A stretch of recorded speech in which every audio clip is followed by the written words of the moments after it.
Baik, berikutnya kita akan membahas permasalahan dalam fitting model ya. Di dalam training model bisa jadi model ini overfitting ataupun underfitting. Oke, sebelum kita masuk atau membahas masalah overfitting dan underfitting, kita harus paham dulu mengenai apa itu bias dan variance. Bias ini merupakan kesalahan atau error yang disebabkan karena model tidak dapat mewakili konsep. Sedangkan variance ini merupakan kesalahan yang disebabkan karena algoritma pembelajaran bereaksi berlebihan terhadap perubahan kecil dalam data pelatihan. Total loss ini merupakan jumlah dari bias dan variance ditambah dengan noise. Kemudian ini visualisasi bias.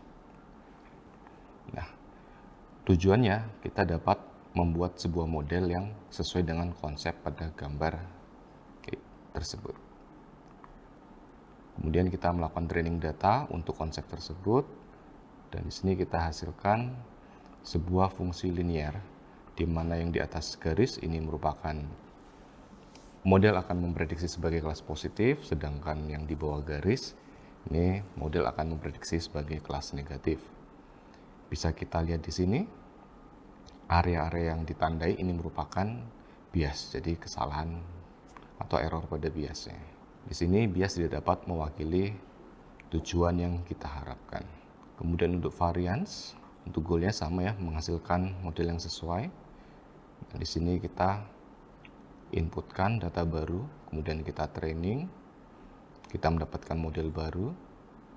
Untuk yang di samping kiri garis, ini model akan memprediksi sebagai kelas positif, sedangkan yang di sebelah kanan, model akan memprediksi sebagai kelas negatif.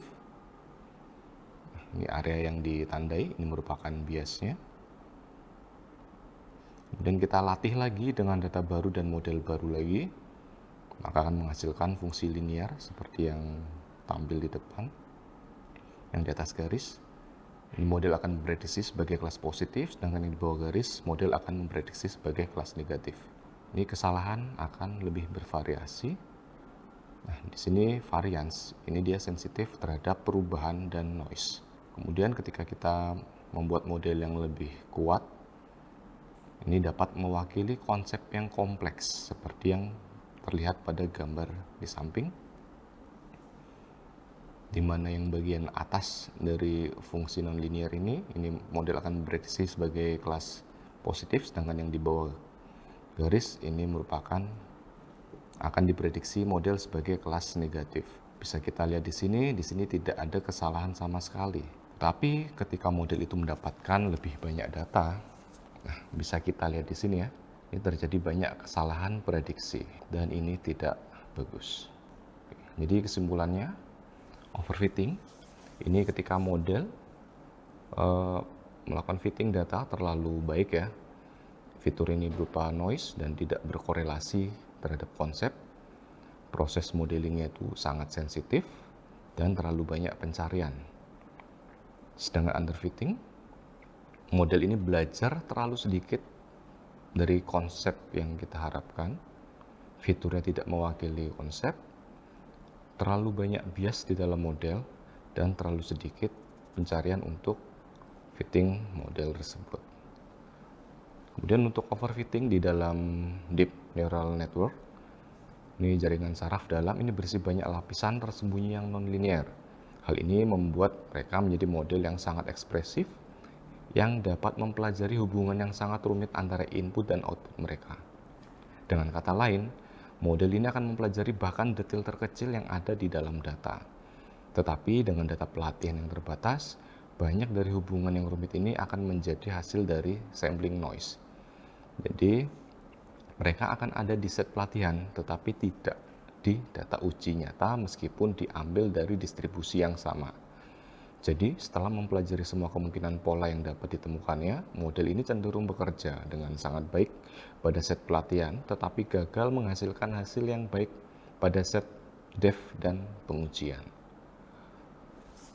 Nah, di sini regularisasi ini mencoba untuk mencari solusi agar tidak overfit, namun tetap memberikan kebebasan dengan banyak parameter.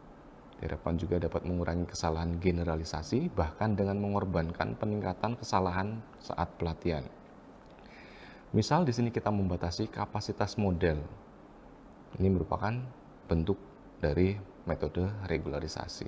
Definisi dari regularisasi ini adalah modifikasi apapun yang kita buat pada algoritma pembelajaran yang dimaksudkan untuk mengurangi kesalahan generalisasinya, atau disebut juga dengan generalization error, tetapi bukan kesalahan pelatihannya.